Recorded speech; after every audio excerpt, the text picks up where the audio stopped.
There is no single way to be rich. That sounds obvious.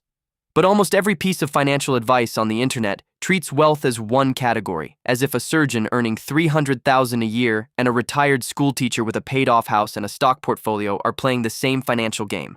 They are not. They are not even close. Take Daniel, senior orthopedic surgeon, $280,000 a year, 2 properties, both mortgaged, a leased SUV, private school tuition for 2 children, total liquid savings, $11,000. Daniel looks rich from every visible angle. By the only measure that actually matters, his net worth, he is closer to broke than wealthy, and Daniel is not an outlier. According to a study cited by the Federal Reserve, nearly 1/3 of households in the top income quintile have less than 3 months of emergency savings. If you have ever looked at someone's house, their car, or their job title and assumed you knew their financial position, you already understand why this distinction matters more than almost anything else in personal finance. Income and wealth are not the same thing. They are barely correlated at all, and once that separation is understood, 8 distinct types of rich people emerge, each operating under completely different rules. The first type is the income rich, asset poor. This is Daniel's category. Research published through behavioral finance literature describes this group using a specific term: high income, low wealth. They earn enormous salaries through active work, doctors, executives, lawyers, specialized consultants, but convert almost none of that income into appreciating assets. Their entire financial identity depends on the paycheck continuing to arrive.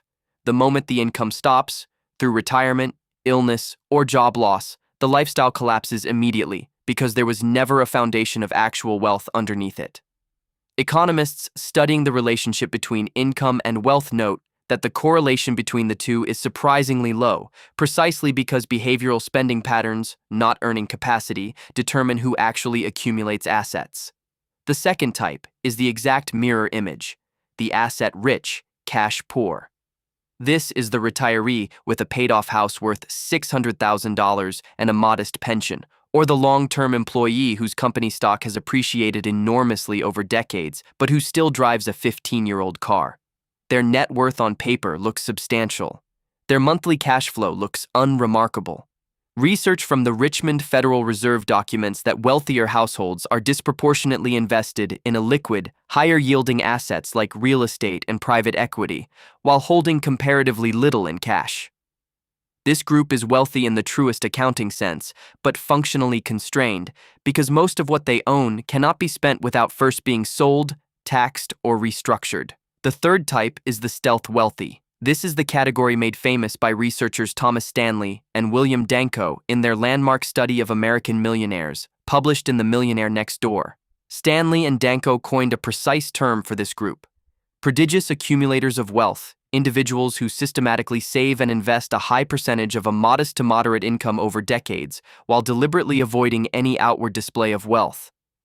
Their research found that the average millionaire household lived in a home valued well under $1 million, drove vehicles years old, and was disproportionately found in middle-class neighborhoods rather than affluent ones. According to their data, roughly 80% of millionaires studied were entirely self-made, with no inheritance at all. This group's defining trait is invisibility.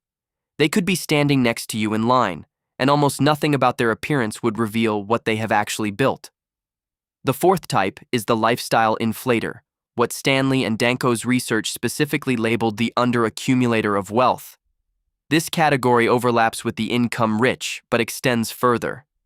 It describes anyone whose spending rises in near-perfect lockstep with their income, regardless of how much that income grows. A 10% raise does not become a 10% increase in savings. It becomes a larger car payment, a renovated kitchen, a more expensive vacation. Stanley and Danko's research found that underaccumulators of wealth genuinely believe, often explicitly, that they will begin investing seriously once they earn just a bit more. Their own data showed that when that additional income arrives, the investment increase almost never follows. The belief that wealth building begins at a future higher income threshold is one of the most consistent patterns documented among people who never accumulate meaningful wealth, regardless of how high their income eventually climbs. The fifth type is the self-made builder. According to Forbes data analyzed across the global billionaire population as of 2025, 67% of the world's billionaires built their fortunes primarily through their own efforts, rather than through inheritance. This group is disproportionately concentrated in entrepreneurship, technology, and business ownership, and their wealth typically arrives in large, discontinuous jumps tied to a specific business event, a sale, a public offering, a breakout year of growth, rather than gradually through salary. Research on ultra-high net worth individuals conducted by Fidelity found that those who built their wealth through entrepreneurship hold a median net worth of $77.7 million, the highest of any wealth origin category studied, exceeding both inheritors and high-earning executives. The sixth type is the inheritor. This group did not build their wealth. They received it, often as a lump transfer at a specific point in life rather than as something accumulated gradually. The same Fidelity research found inheritors hold a median net worth of $52.4 million lower than entrepreneurs, but still substantial. Behavioral researchers studying ultra-wealthy populations note that inheritors tend to engage in philanthropic activity earlier in life than self-made counterparts, and often report a different psychological relationship to money, having never personally experienced the scarcity or risk that typically precedes wealth accumulation. A study published in Humanities and Social Sciences Communications, analyzing personality traits across wealth origin, found that self-made wealthy individuals scored measurably higher on risk tolerance and conscientiousness than inheritors, suggesting the path to wealth shapes psychological traits as much as the wealth itself shapes behavior afterward. The seventh type is the high-earning executive. Distinct from both the self-made entrepreneur and the inheritor, this category accumulates wealth gradually across a long career through salary, equity compensation, and consistent high earnings rather than a single discontinuous event. Fidelity's research places this group's median net worth at $40.9 million, the lowest of the three ultra-wealthy categories studied, despite often having the most stable and highest annual income of the three. Their wealth trajectory is the slowest of the group, built through decades of compounding rather than a single transformative event, which means time in the workforce, not a single brilliant decision, is the primary driver of their financial outcome. The eighth and final type is the liquid investor. This category sits at the top of formal wealth classification systems used by private banks and wealth management institutions. Industry definitions place high net worth individuals at $1 million or more in liquid investable assets, excluding a primary residence. Very high net worth individuals hold $5 million or more. Ultra high net worth individuals, according to widely used industry thresholds, hold $30 million or more in assets that can be readily accessed and deployed, not tied up in a house or a private business. This group's defining characteristic is optionality.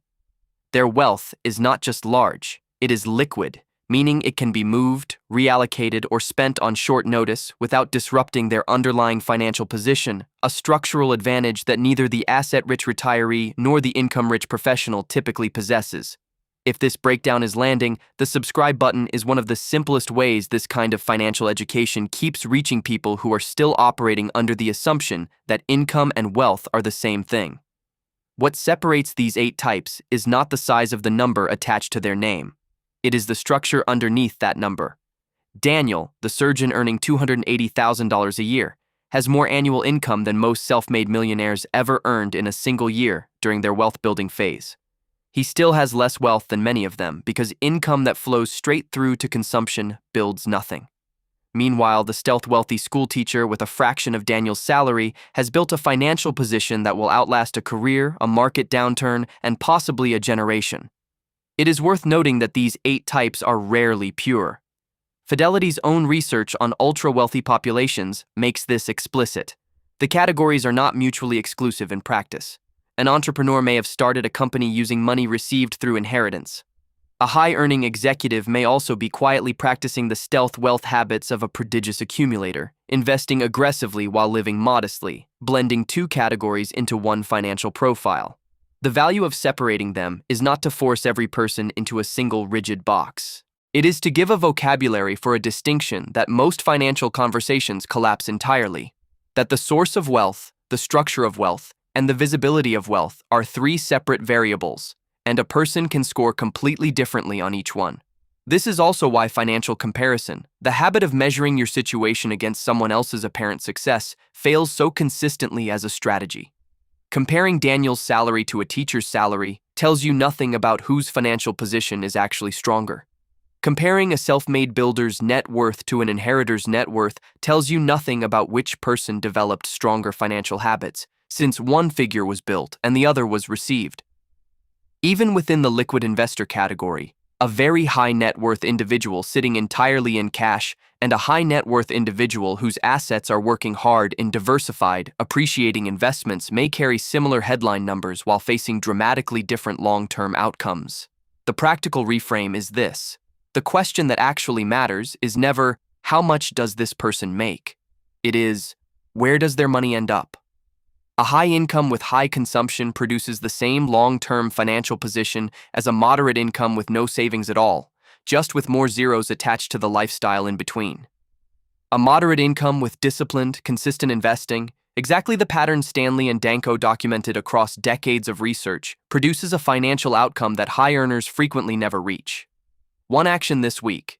Take your own monthly income and subtract your monthly investable savings, not your retirement contributions taken automatically from a paycheck, but money you actively chose to invest. If that number is close to zero regardless of how high the income figure above it is, that is the entire diagnosis. The fix is not a bigger income, it is closing that gap. Here is where this ends. There is no single way to be rich. There are at least 8 distinct financial structures hiding behind a single word, and the one that determines long-term security is rarely the one that looks the most impressive from the outside. The surgeon's salary, the inheritor's lump sum, the entrepreneur's exit, the school teacher's quiet decades of investing. None of them are interchangeable, and conflating them is exactly why so many people misjudge their own financial position and everyone else's.